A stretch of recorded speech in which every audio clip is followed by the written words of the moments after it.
আমরা যারা কোরআনুল হাকিম সহি শুদ্ধভাবে রিডিং পড়তে পারি না তাদের জন্য আজকের এই ভিডিওটি অনেক গুরুত্বপূর্ণ। তাই ভিডিওটি কেউ একটুও টানবেন না, সম্পূর্ণ ভিডিওটি দেখতে থাকুন। তার আগে ছোট্ট একটি রিকোয়েস্ট করব, আমার চ্যানেলটি সাবস্ক্রাইব করুন। তো চলুন আমরা ভিডিওটি শুরু করি। আমি গত পর্বের মধ্যে এই সূরাতুল বাকারার 26 নং আয়াত পর্যন্ত আলোচনা করছিলাম। আজকে আমি এই 26 নং আয়াতের পর থেকে আলোচনা করব। যারা আমার পূর্বে সেই পর্বটি দেখেন নাই, আমি ডেসক্রিপশনে লিংক দিয়ে দিছি, আপনি সেখান থেকে গিয়ে দেখে আসুন। বিসমিল্লাহির রহমানির রহিম। হামজা লাগবে এই লামের সাথে আল। অনেকেই আমরা যখন আয়াতের শুরুতে এরকম খালি আলিফ দেখি তখন আমরা সেটাকে পড়তে পারি না, যে ওটাকে কি আলিফ পড়ব নাকি হামজা পড়ব। আমরা যখন এরকম খালি আলিফ পাবো তখন তার উপরে একটা জবর দিয়ে দিব। জবর দেওয়ার পরে এটাকে আমরা হামজা পড়ব। তাহলে দেখুন এখানে যে খালি আলিফ আছে আয়াতের শুরুতে, তাহলে এখন এই আলিফের উপর আমরা জবর দিব, তখন এটাকে হামজা পড়ব। হামজা লাম জবর আল, লাম জবরলা আল্লাহ, দালিয়াজের রি, নুন জবর না, আল্লাযীনা। এই দালের মধ্যে এক আলিফ টান দিব, কারণ জেরের বামে ইয়া সাকিন, এক আলিফ টানতে হবে। আল্লাযীনা। তো এবার আপনি বলেন, যদি আপনি আয়াতের শুরুতে এরকম খালি আলিফ দেখেন তাহলে সেটাকে কিভাবে পড়বেন? হ্যাঁ, উপরে একটি জবর দিয়ে দিবেন। আল্লাযীনা। ইয়া লাগবে এই নুনের সাথে, ইয়াং গুণনা করব নাকের বাসি দ্বারা। আমরা অনেকেই এই নুন সাকিনটি পড়তে পারি না। আমরা একটা কথা ভালোভাবে স্মরণ রাখবো, যখন দেখব নুন সাকিনের পরে যে ইকফার যে 15টি হরফ আছে, এই 15টি হরফ থেকে কোনো একটি হরফ যদি এই নুন সাকিনের পরে আসে তাহলে ওই নুন সাকিনের মধ্যে আমরা গুণনা করব। আর যদি এই নুন সাকিনের পরে ইজহার যে 6টি হরফ আছে, এই 6টি হরফ থেকে কোনো একটি হরফ যদি এই নুন সাকিনের পরে আসে তাহলে আমরা ওই নুন সাকিনের মধ্যে স্পষ্ট করে পড়ব। তাহলে এবার আপনি বলেন যে আমি এখানে গুণনা করছি কেন? হ্যাঁ, নুন সাকিনের পরে এই কফটা হলো ইকফার হরফ, এজন্য আমি এখানে গুণনা করছি। ইয়া লাগবে এই নুনের সাথে, ইয়াং কফ পেশ কু, ইয়াং কু। দত ওয়াও পেশ দু, এক আলিফ টান দিব, কারণ পেশের বামে ওয়াও সাকিন থাকলে সেখানে আমাদের এক আলিফ টানতে হবে। এই যে পেশ এর বামে যখন দেখবো এরকম ওয়াও সাকিন, তখন সেখানে আমাদের এক আলিফ টানতে হবে। ইয়াং কুদু, নুন জবর না, ইয়াং কুদু না। আল্লাযীনা ইয়াং কুদু না। আইন লাগবে এই হায়ের সাথে আহ, আইনটা একটু চাপ দিয়ে পড়বো, হামজা পড়বো না। অনেকে আইনগুলাকে আমরা হামজা পড়ে ফেলি। আইন লাগবে এই হায়ের সাথে আহ। দাল লাগবে এবার এই লামের সাথে দাল, আহ দাল, লাম খারা জবর ল, আহ দাল ল, হাজের হি, আহ দাল ল হি। অনেকেই এখানে আমরা আহ দাল্লাহি, দাল্লাহি লা পড়ি। দেখুন যখন দেখব আল্লাহ শব্দের লামের পূর্বে এরকম জবর আছে অথবা পেশ আছে, তখন আমরা এই লামটাকে ল পড়ব। কি বললাম? আল্লাহ শব্দের যে লামটি আছে এই লামের পূর্বে যখন দেখব কি আছে, জবর অথবা কি পেশ আছে, তখন ওই জায়গার মধ্যে আমরা এই লামটাকে ল পড়ব, মোটা করে পড়ব। আর যখন দেখব এই লামটি যে আছে আল্লাহ শব্দের, এই লামের পূর্বে জের আছে, তখন আমরা এই লামটাকে লা চিকন করে এরকম করে পড়ব। তাহলে এখানে মোটা করে পড়ব, যেহেতু আল্লাহ শব্দের লামের পূর্বে কি আছে, জবর আছে, এজন্য এখানে মোটা করে পড়ব। আহ দাল ল হি। মিম লাগবে এই ছোট্ট মিমের সাথে, মিম এই নুন সাকিনের সাথে লাগবে না। এই মিমের মধ্যে গুণনা করব, কারণ মিম সাকিনের পরে বা আসলে সেখানে গুণনা করতে হয়। মিম বা লাগবে এই আইনের সাথে, বা দালজের দি, মিম বা দি, মিম বা দি। মিমিয়াজের মি, এক আলিফ টান দিব, কারণ জেরের বামে ইয়া সাকিন, এই জন্য আমাদের এক আলিফ টান দিতে হবে। সা আলিফ জবর সা, কবজের হা খারাজের হি, মি সা কি হি। যদি আমি এখন ওয়াকফ করি তাহলে কিভাবে পড়ব? মি সা কি, মি সা কি। এই হাটার যেটা আছে যে এটাকে বাদ দিয়ে দিব। আল্লাযীনা, দালটা একটু নরম করে পড়ব। আল্লাযীনা ইয়ানকুদুনা আহদাল্লাহি, আবার আহদাল্লাহি মিম বাদি মিসাকিহ। ওয়াকফ করলে এরকম করে পড়ব।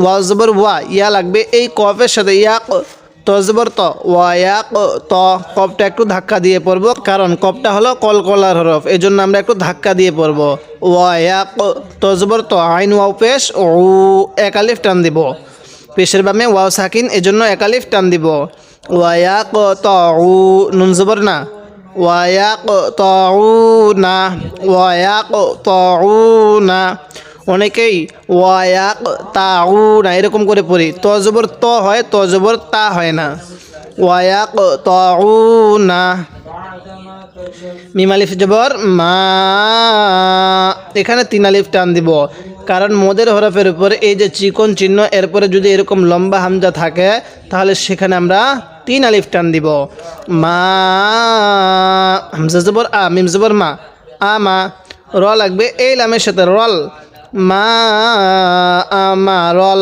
লাম খারা জবর ল এই যে লামের আল্লাহ শব্দের লামের পূর্বে জবর মা আমারল ল হাফেশ হু মা আমারল্লাহু বাজের বিহা খারাজের হি এখানে 3 আলিফ টান দিব এই যে হায়ে জমিরের উপরে এরকম চিকন চিহ্ন থাকলে তারপরে যদি লম্বা হামজা থাকে তাহলে সেখানে আমরা 3 আলিফ টান দিব বিহি মা আমারাল্লাহু বিহি কি বললাম মা 3 আলিফ টান আমারাল্লাহু বিহি আমি আমারাল্লাহু এরকম করে পড়ি নাই আমারাল্লাহু বিহি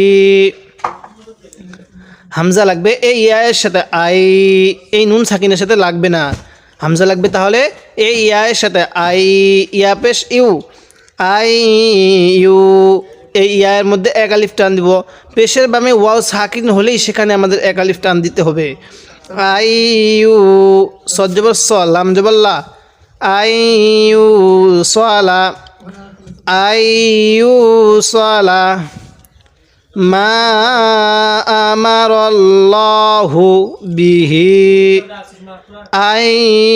আইয়ুসালা ওয়া জবর ওয়া ইয়া লাগবে এই ফায়ের সাথে ইউফ সিনজের সি ওয়া ইউফ সি দাল ওয়াও পেশ দু এক আলিফ টান দিব ওয়া ইউফ সি দু নুন জবর না ওয়া ইউফ সি দু না এক আলিফ টান দিব ফা লাগবে এই লামের সাথে ফিল ওয়া ইউফ সি দু না ফিল হামজা লাগবে এই রয়ের সাথে আর দজ্জার দি ফিল আর দি ওয়া ইউফ সি দু না ফিল আর দি এখন যদি আমরা এখানে ওয়াকফ করি তাহলে কিভাবে পড়ব ফিল আউট ওয়া ইউফ সি দু না ফিল আউট এবার এখান থেকে ভেঙে ভেঙে পড়ব আমি প্রত্যেকটি শব্দ একবার দুইবার তিনবার চারবার পর্যন্ত বলার চেষ্টা করতেছি যাতে করে আমরা এই সবকটি এখানেই শিখে নিতে পারি কারণ আমাদের অনেকেরই হয়তো একটু বয়স বেশি হওয়ার কারণে আমাদের পড়াটা স্মরণ থাকতেছে না তাই আমি প্রত্যেকটি নিয়ম বারবার রিভিশন করতেছি প্রত্যেকটি শব্দ একবার দুইবার তিনবার পর্যন্ত রিভিশন করতেছি আপনি ভিডিওটি শেষ পর্যন্ত দেখবেন এবং মনোযোগ সহকারে দেখবেন ওয়ায়াকতাউনা মা আমারাল্লাহু বিহি আইয়ুসালা ইয়ার মধ্যে এক আলিফ টান দিব আইয়ুসালা ওয়া ইউফসিদুনা ফিল আউট হামজা পেশ উ এখানে টান দিব না লাম খারা জবর লা এখানে আমরা 4 আলিফ টান দিব উলা হামজা জের ই কাব জবর কা উলা ইকা হাফেশ হু মিম লাগবে এই লামের সাথে মূল হু মূল খ খারা জবর খ সিনজার সি হুমুল খাসি র ওয়াও পেশ রু নুন জবর না হুমুল খাসিরুনা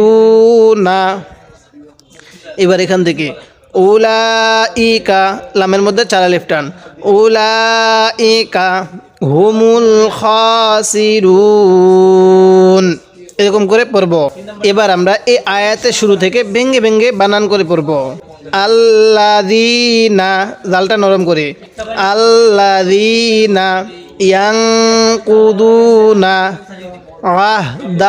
আহদাল্লাহি মিম বাদি, এই নুনটাকে ধরবো না, এই ছোট্ট মিমটাকে ধরবো। মিম বাদি মিসাকি, মিসাকি ওয়াকফ করলে এরকম করে পড়ব। ওয়ায়াকতাউনা মা আমারাল্লাহু বিহি আইয়ুসালা ওয়া ইউফসিদুনা ফিল আরদ উলাইকা হুমুল খাসিরুন। এবার আমরা এখান থেকে মিলিয়ে পড়ব। আল্লাযীনা ইয়ানকুদুনা আহদাল্লাহি, এটাকে হামজা পড়ব না, আহদাল্লাহি মিম বাদি মিসাকিহি ওয়া ইয়াকতাউনা মা আমারাল্লাহু বিহি আইয়ুসালা ওয়া ইউফসিদুনা ফিল আরদ উলাইকা হুমুল খাসিরুন। যদি আপনি এরকম করে বানান করে ভেঙ্গে ভেঙ্গে শব্দে শব্দে তাজবিদ সহ মাত্র এই 1 নং পারাটি শিখতে পারেন, তাহলে ইনশাল্লাহ আপনি দ্রুত সহি শুদ্ধভাবে কোরআন রিডিং পড়তে পারবেন। তাই আমি আপনাকে এই 1 নং পারাটি বানান করে ভেঙ্গে ভেঙ্গে শব্দে শব্দে তাজবিদ সহ উচ্চারণ করে শেখাবো। আর আমি আপনার সুবিধার জন্য প্রত্যেকটি ভিডিও পর্ব আকারে করব, তাই আমার পর্বগুলো আপনি নিয়মিত দেখবেন এবং আমার চ্যানেলটি সাবস্ক্রাইব করবেন। আজকে আমরা সূরাতুল বাকারার এই 27 নং আয়াত পর্যন্ত আলোচনা করলাম। পরবর্তী পর্বের মধ্যে আমরা এই 27 নং আয়াতের পর থেকে আলোচনা করব।